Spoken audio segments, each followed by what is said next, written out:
Hey guys, you're in a nutshell with me, Ina. Usually, pag nakakarinig po tayo ng mga nagsasabing, itong Canada dapat bawasan pa ng husto yung mga tinatanggap na newcomers. Or some would even say, yung Canada dapat magsarado na lang talaga muna yan eh. Mga ganyan. Usually, when we hear these lines, these come from citizens or people who have been here for a very long time. Pero dito po sa report na ating pag-uusapan, mismong mga newcomers daw, guys. Okay, are saying na dapat bawasan pa ng Canada ang mga taong pinapapasok nito. O, diba? Siguro nagigets nila, siguro ramdam nila. Okay, naiintindihan na nila ngayon na nandito sila kung bakit may ganitong sentimiento from, majority of Canadians now, according to recent surveys. Yeah, and I don't think it's an issue of, it's a matter of, being selfish. Hindi porke nandito na sila, ayaw nila magpapasok. Kahit na alam ko, meron tayong mga kababayan na ganyan ang ugali. No? Pero hindi naman po yata in this case. I think it's more on them wanting to have a better system in place to accept new people. Okay? Una sa lahat, alam naman natin, di ba? For example, terrible na nga yung backlog sa iba't ibang mga immigration streams. Yung processing time ng kung ano-ano mga application, ang tagal na rin. So I think that's an indicator of just how many people are really here, that there's a large volume of temporary residents who are here. Not to mention, yung mga concerns about layoffs, di ba? Nag-layoffs na nga dito. O, ang daming nawawala ng trabaho. Ang hirap maghanap ng trabaho. Concerns of yung housing, di ba? So, I think these are all contributing factors to this sentiment. Okay? Hindi naman nila sinasabi na magsara na eh. Okay? Ang gusto lang na mangyari, bawasan pa raw ng husto. Okay? So, let us play this report from City News. This was just from, I think, yesterday. Sige, pa-play ko po. I spent 2 years very hard to improve ourselves, to demonstrate to can be eligible to stay here. Marco Calabretta and his wife Cristiana Ciccarelli arrived in Montreal 2 years ago from Italy with a working holiday visa. They found a job, learned French, and are willing to do all it takes to prove they deserve a chance at permanent residency. But the path to PR is not clear. I really hope to stay. Living in a country with a temporary status is no walk in the park, especially when changes in immigration rules can affect the project of a new life in Canada so many immigrants have been dreaming of. In an exclusive Léger poll commissioned by Omni News, 1 in 10 immigrants have indeed felt the effects of stricter immigration policies, personally or through a family member, a number that's expected to worsen with government's recent announcement.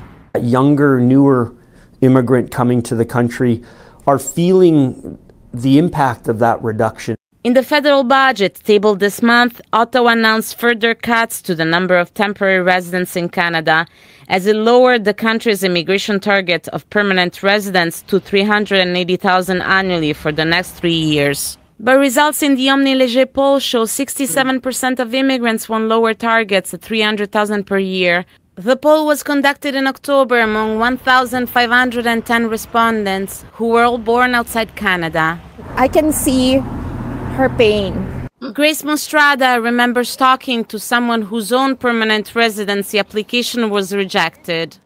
She really was longing to be with her family for a long time, but then the system hinders her to get this application, to get this PR. Okay, no. Sige, I'll end this there. Mukhang kababayan pa natin tong isa, no?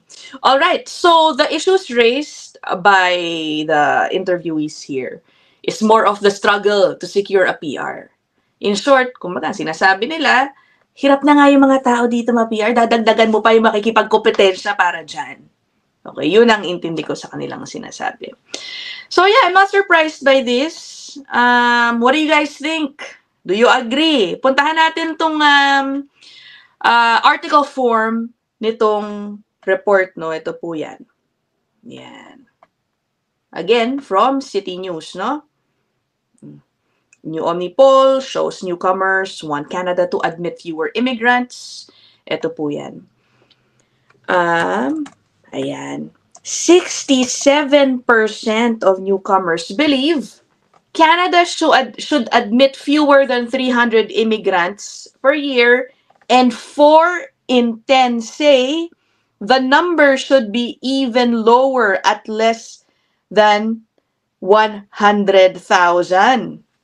Okay, just for context, ang sinet po kasi na target ngayon ng gobyerno for the next 3 years ay tatanggap sila ng mga new temporary residents at around 380,000 per year. So 4 in 10 now are saying dapat parang tapyasin, gawing 1/3 na lang yun or less than 1/3. At less than 100,000 daw ang gusto nila, o diba?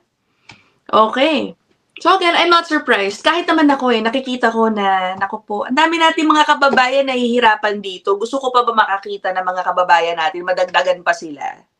Diba? Siguro I would be happy to see more high-skilled people with better chances of securing their PR. Again, that's no guarantee, pero kumbaga sana magkaroon ng ganung sistema. A clearer direction for people who would want to migrate to Canada. Now, I know some people are gonna say, ba't hindi na lang kasi maging temporary? Temporary should be temporary, wag na mangarap ng PR. Let's be real, diba? Let's be real. Kahit kayo na lumipat dito, syempre, meron naman po talagang dream to eventually become permanent resident. Hindi naman ibig sabihin yan na lahat ng mga taong hindi magiging successful sa kanilang PR journey ay ipagpipilitan yung mga sarili nila dito at maging undocumented. Hindi po ganun. Okay? But anyway, sige. Now, related na rin, I wanted to share with you this post I saw on Facebook. Okay, this is a post from Miss Arlene Dickinson. I found it very interesting. Hindi pala nakashare. Sorry, guys. No? Ayan, si Arlene Dickinson. I don't know if you guys have seen her on TV. Siya po ay isang kilalang businesswoman here in Canada. Also an immigrant. And meron po siyang parang show, ano ba to? Dragon's Den? Parang Shark Tank, no? Yan, pinapalabas din po dito. And producer din siya ng iba pang mga shows. Anyway, may post po siya 2 days ago talking about how people are quick to blame immigrants for problems in Canada. When, according to her, ang dapat sisihin hindi yung mga immigrants. Ang dapat sisihin yung gobyerno. Gobyerno na nagtatakda ng polisiya dito tungkol sa immigrant population or sa newcomers also.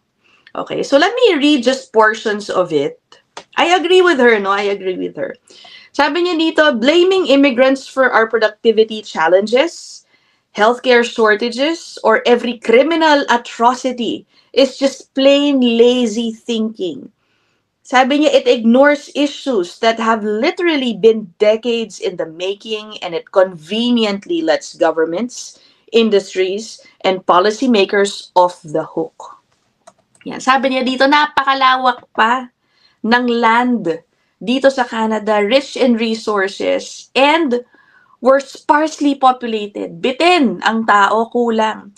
We actually need many more people. We need laborers, engineers, health workers, researchers, entrepreneurs. Canada can't grow without adding people. That's just a fact, sabi niya. Okay. For her, this is where the problem started. What's actually happened is that we underbuilt housing, slowed approvals, stalled infrastructure, and stalled productivity. We've let our population age without a strategy.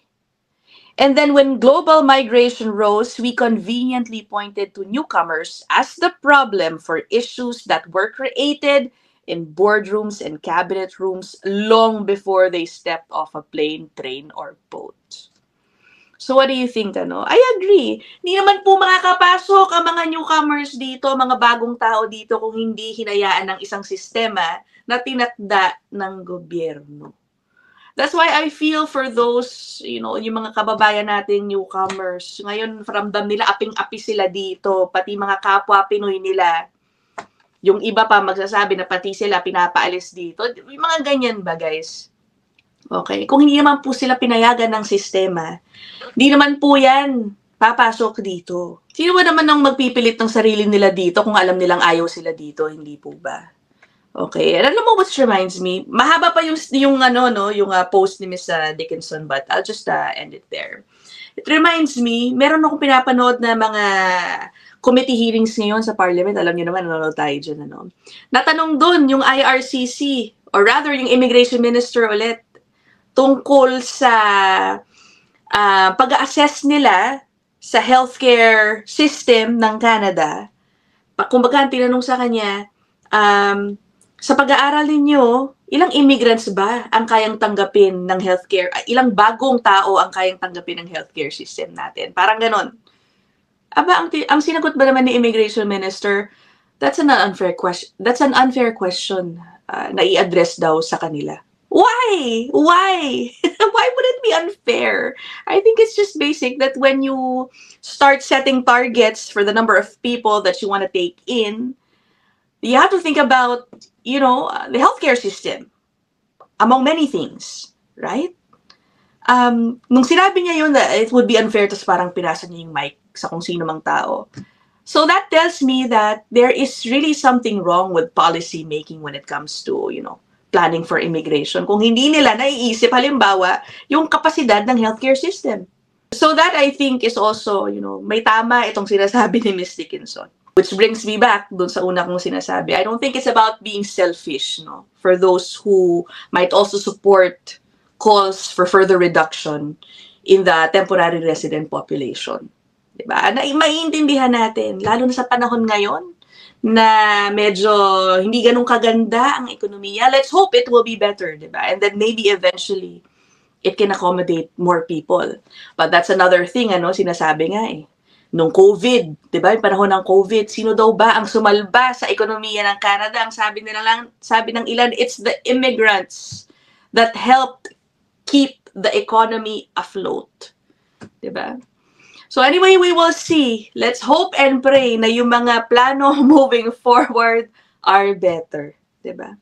Let me know what you guys think. Maikli lang naman po tong episode natin. I'll see you guys in the next one. Bye!